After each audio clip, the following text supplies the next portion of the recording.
오늘 우리가 읽는 이 말씀 여호수아서 21장 내용은 레위 자손들에게 분배된 것이 무엇인가 하는 것들을 이야기해 줍니다. 그들에게는 땅이 분배가 되지 않습니다. 특별히 레위인들은 이스라엘 백성들 가운데서도 구별된 사람들입니다. 무엇을 위해 구별됐냐면 이스라엘 백성들 전체가 하나님과 관계에서 올바른 관계를 잘 맺어가는 일들을 위해서 전적으로 헌신된 사람들입니다. 이 레위인 중에는 예배를 이끌어가는 아론 대제사장 계열의 사람들도 속해 있어요. 오늘 우리가 읽은 본문에 보면 그핫 자손 가운데 이 아론의 자손들 대제사장의 직분을 잇는 그 사람들도 거기 포함이 되어 있고요.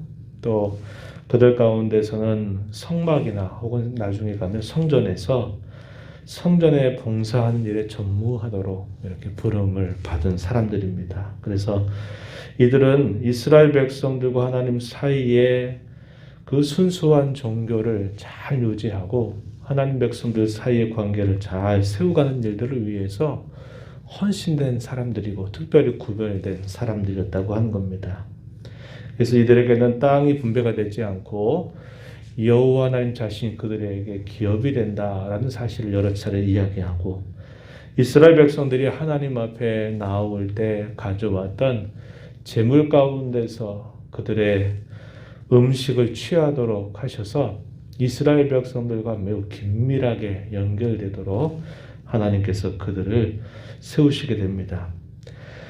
12지파에 관한 모든 땅의 분배가 마쳐지고 난 다음에 마지막에 그 땅이 분배된 그 자리에 48개의 성읍을 구별해서 그 성읍에 이 레위인들이 두루 거주하게 합니다. 그래서 이스라엘 백성들이 사는 전역의 골고루 이 레위인들이 분포하게 해서 이스라엘 백성들과 더불어서 그들과 함께하면서 그들과 하나님과의 관계를 잘 세워가는 일들에 힘을 기울이도록 한 것입니다.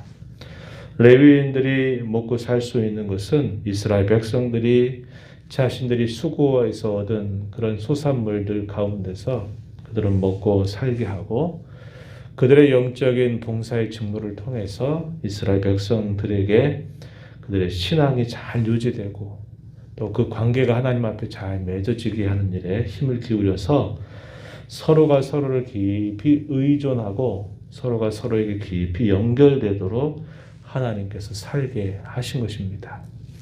만약에 이스라엘 백성들이 하나님 앞에 관계가 틀어져서 하나님 앞에 제사하는 일들을 소홀히 한다든가 우상 숭배에 빠지게 된다든가 그렇게 해서 백성들이 하나님을 떠나게 되면 레위인들도 그에 따라서 함께 부패하게 되는 일들을 하게 되니까 그들의 먹을 음식이 없어서 그들이 먹거리를 찾기 위해서 다른 일에 빠지게 되고 그러다 보니까 그것이 결국은 또 서로가 맞물려서 악순환을 반복하다가 이스라엘 전체가 심각한 위기 상황에 빠지게 되는 일들이 생기게 되는 겁니다. 그래서 각자가 맡겨진 그 자리에서 서로의 그 역할을 잘 감당할 때 이스라엘 백성들이 하나님 안에서 번영하고 그들이 평화를 누리고 그들이 잘 살 수 있게 된 것을 우리가 살펴볼 수 있게 됩니다.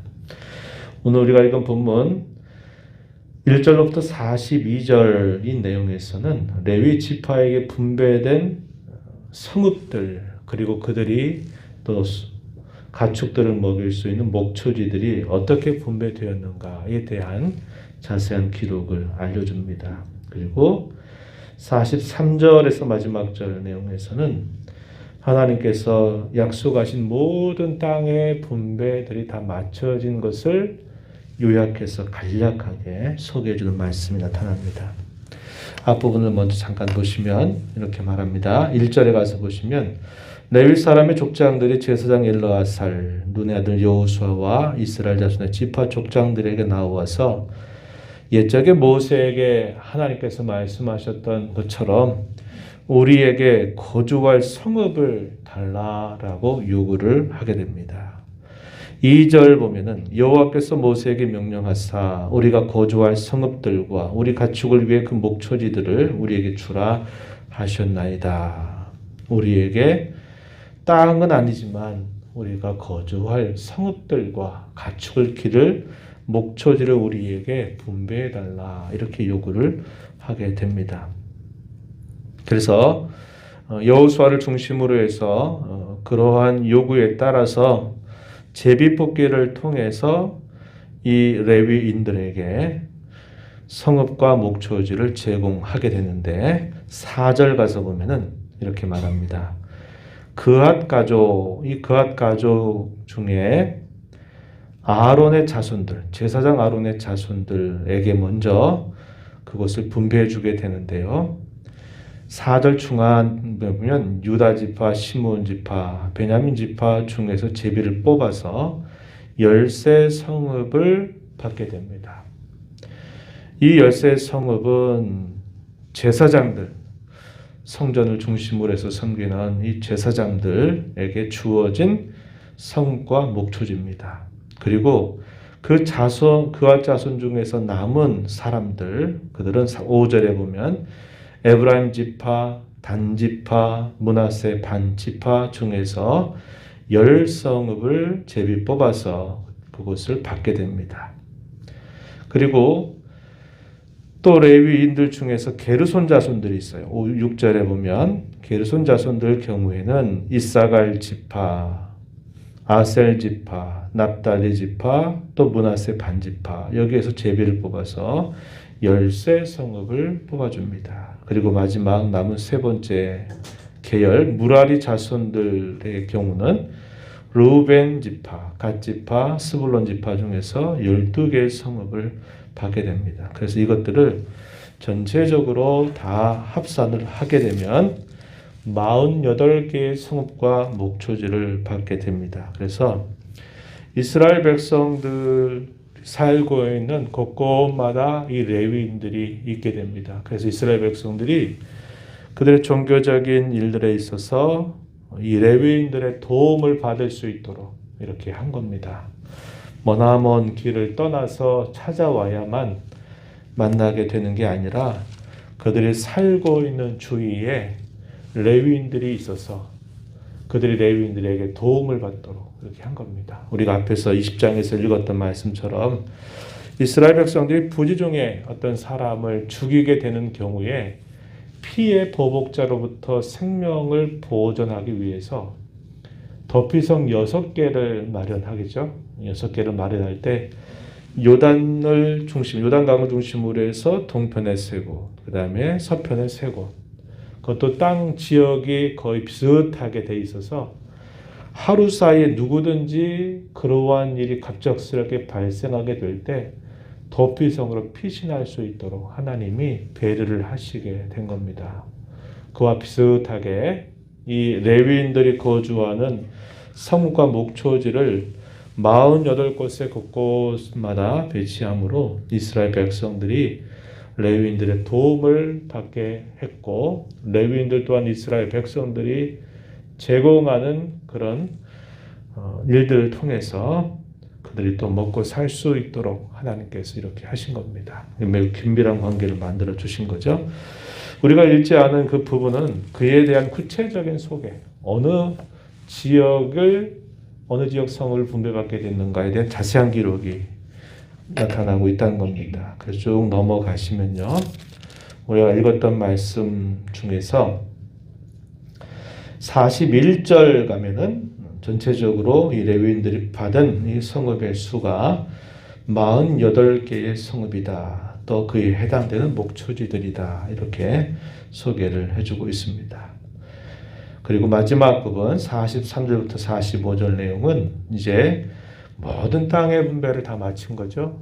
레위인들에게조차도 그들이 거주할 성읍과 목초지를 분배하고 나서 그 모든 일들에 대한 요약을 주는데 무엇이 강조됐느냐? 하나님께서 말씀하신 대로, 약속하신 대로, 명령하신 대로 하나님이 다 이루어 주셨다라는 사실을 강조해 줍니다. 마지막 절 보세요. 45절에 보면 여호와께서 이스라엘 족속에게 말씀하신 선한 말씀이 하나도 남음이 없이 다 응하였다. 이렇게 표현합니다. 온, 땅, 다라고 하는 이 표현들이 이 43절에서 45절까지 여러 차례 반복이 되고 있습니다. 그래서 정복하게 된 일, 땅을 분배하게 된 일에 대한 모든 요약들을 다 마무리하면서 무엇을 강조하느냐? 하나님의 약속이 신실하게 다 성취되었다. 이 사실을 강조합니다. 세 가지 면으로 소개해요. 하나님의 약속이 어떻게 성취됐느냐? 첫 번째는 소유하게 하셨다라는 말로 표현하고, 두 번째는 안식을 얻게 하셨다라는 말로 표현합니다. 그리고 마지막 세 번째는 승리하게 하셨다. 그래서 하나님의 모든 약속은 다 말씀하신 대로 이루어졌다. 이 사실을 이야기합니다. 43절 한번 가서 보면은 이렇게 말하죠. 여호와께서 이스라엘 조상들에게 맹세하사 주리라 하신 온 땅을 이와 같이 이스라엘에게 다 주셨으므로 그들이 그것을 차지하여 거기에 거주하였다. 그들에게 소유하게 하셨다라는 말씀을 이야기합니다. 다 주셨다라는 표현을 사용했죠. 43절 하반절에서부터 44절 앞부분에 보게 되면 특별히 44절에 여호와께서 그들의 주위에 안식을 주셨다라고 말합니다. 안식을 주셨다. 하나님이 약속하신 그 땅을 차지하게 하셔서 안식을 주셨다. 더 이상의 전쟁이라고 하는 것이 없도록 하나님께서 하셨다. 이런 표현으로 이해할 수 있고요. 그 다음에 44절 하반절 말씀에 보면은 뭐라고 표현되어 있냐면 이렇게 표현되어 있어요. 그들의 모든 원수들 중에 그들과 맞선 자가 하나도 없었으니 이는 여호와께서 그들의 모든 원수들을 그들의 손에 넘겨주셨음이니라. 승리케 하셨다 이 말입니다. 어떤 대적자들도 이스라엘 백성들과 견주어 대적하지 못하도록 하나님께서 승리하게 하셨다라고 말씀하고 있는 겁니다. 그래서 이 모든 하나님의 말씀은 선한 말씀이다 이렇게 표현했고, 이 선한 말씀은 다 이루어졌다. 하나도 남음이 없이 다 이루어졌다라는 사실을 이야기해주고 있습니다.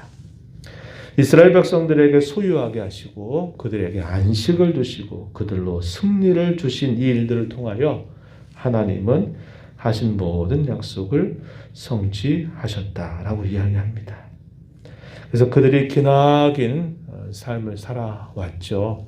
애굽에서 나올 때로부터 홍해를 건너고 광야 40년의 그 훈련 시간들을 보내고 가나안 땅을 약 7년 동안 정복 전쟁을 벌이면서 고된 시간들을 보내왔고, 땅을 분배받게 된 이 기나긴 시간들, 이 시간들은 하루하루가 결국은 무엇을 위한 삶이었느냐? 하나님께서 하신 그 약속이 실현되고 있는 하루하루의 삶을 그 오랜 시간 동안 살아오게 된 것임을 알게 되는 겁니다. 그래서 이스라엘 백성들의 삶, 애국으로부터 나온 이후로부터 가나안 땅에 이르게 되는 모든 과정들은 하나님의 약속이 말씀이 하루하루 실현되는 삶의 현장 속에서 기나긴 세월을 살아왔다. 이렇게 정리되는 이야기입니다. 이것을 오늘 우리의 이야기로 바꿔보면 그 이야기죠. 우리가 예수 그리스도로 말미암아 구원을 받아서 하늘의 소망을 가지고 영원한 하나님의 나라에 이를 때까지, 영원한 하나님의 나라가 임하게 될 때까지 우리의 살아가는 모든 삶은 하루하루가 하나님의 약속이 실현되는 현장을 살고 있는 것이다 하는 겁니다. 그러한 일들 속에 크고 작은 일들을 우리가 만나죠. 때로 우리에게 힘겹게 보이는 어려운 일들로 만나고 공경과 삶의 역경을 만나서 통과하기도 하고, 또 때로는 우리에게 하나님께서 순간순간 우리에게 위로하시고 기쁨을 주셔서 평탄함도 알게 하시고 기쁨도 알게 하시고 순경을 지나가게도 하시는 겁니다. 그러나 그 모든 일들은 다 하나님의 약속이 실현되는 현장을 살고 있다는 것을 우리가 잊지 말아야 한다 하는 겁니다. 그래서 오늘 저와 여러분이 우리가 이런 공경 가운데 살고 있다 하더라도 이것으로 인해서 우리가 낙심하고 절망할 것이 아니라 오늘도 하나님의 약속이 이루어지는 현장의 한 부분을 나는 오늘도 살고 있다. 이런 생각을 늘 가지고 살아야 합니다. 우리가 좋을 때뿐만 아니라 안 좋다고 여겨질 때, 기쁠 때뿐만 아니라 슬플 때, 우리의 삶의 모든 굴곡을 다 지나가는 과정들은 다 이 약속의 현장을 살고 있는 하루하루다. 이런 생각을 우리가 가져야 되겠고, 하나님의 하신 말씀은 반드시 이루어진다. 우리에게 하신 약속은 결탄코 하나님이 실현되도록 우리를 이끌어 가신다. 이것을 우리가 확고하게 믿고 우리의 신앙은 약속 신앙이다. 여러 차례 지금 강조하고 있어요. 여호수아가 우리에게 보여주는 그 신앙에 있어서 우리의 신앙은 약속 신앙, 하나님의 약속을 믿고 섬기는 신앙이고 하나님의 말씀이 이루어진다라는 것을 확신 가운데 여기면서 살아가는 신앙이다. 이것을 우리에게 잘 가르쳐 줍니다. 그런 마음으로 이 하루를 살아가시고 이 한 주간을 살아가시고 한 해의 끝자락을 마무리하시고 또 새로운 한 해를 기대하면서 복되게 귀하게 보내는 시간들이 되기를 바랍니다. 또 우리가 함께 살폈던 또 한 가지 앞부분에서 나누었던 말씀처럼 당시의 레위인들과 이스라엘 12지파의 관계는 서로가 서로를 위하고 서로가 서로를 챙기고 서로가 서로를 끊을 수 없는 연결 관계 안에 이렇게 살아가도록 하나님이 하신 겁니다. 한 공동체로 운명 지어진 관계로 하나님 묶어두셨어요. 우리가 이 땅에 살면서 성도로 부름받아 각자의 살아가는 삶의 자리가 다르지만 각자를 불러서 하나님이 이 모양 저 모양으로 우리를 세우실 때 우리 각자가 가지고 있는 자리, 역할, 임무 이것은 서로가 서로를 위한 것으로 세운 것으로 알아야 합니다. 그래서 하나됨과 연합을 늘 생각하고 서로 옆에 있는 모든 이들을 소중하고 값지고 귀하게 여기는 그런 마음을 가지고 서로 화합하고 화평을 이루고 하나됨을 이루어가는 저와 여러분이 되어야 합니다. 이런 일들을 생각하시면서 간절하게 함께 기도해 주시기를 부탁을 드립니다. 하나님 아버지 감사합니다. 이 새벽 시간에도 저희들을 주께로 인도하여 주셔서 찬양을 드리며 오늘도 앞서 행하시며 말씀하시는 주의 교훈을 받게 하시고 또 말씀에 의지해서 기도하며 이 하루를 살아가게 하심을 참 감사합니다. 우리가 살아가는 삶의 현장이 순경이든 역경이든 기쁠 때든 슬플 때든 우리가 어떠한 크고 작은 많은 일들을 겪고 살아가는 때이든 하나님의 약속이 실현되는 현장임을 잊지 않게 하여 주시옵소서. 약속하신 말씀을 반드시 이루시는 하나님이시고 우리는 그 약속을 받은 자로 오늘을 살아가고 있음을 잊지 않게 하여 주셔서 약속 신앙으로 잘 무장해서 저희들이 그 약속을 부여잡고 소망을 삼고 살아가는 저희들의 삶이 되게 하시기를 간절히 바랍니다. 온 성도들 하나로 불러 모아 각자의 역할과 각자에게 주어진 고유한 자리를 주셨는데 서로가 서로를 귀하고 값지게 여기는 마음을 갖고 화합과 화목과 하나를 이루어가는 저희 모든 성도들 되게 하여 주옵소서. 은혜의 보좌 앞에 나와서 아버지 은혜를 간절하게 구하며 이 하루 또 이 한 주간을 살아가기를 다짐하는 모든 성도들의 간구에 귀를 기울여 주시고 응답하여 주옵소서. 예수님 이름으로 기도하옵나이다. 아멘.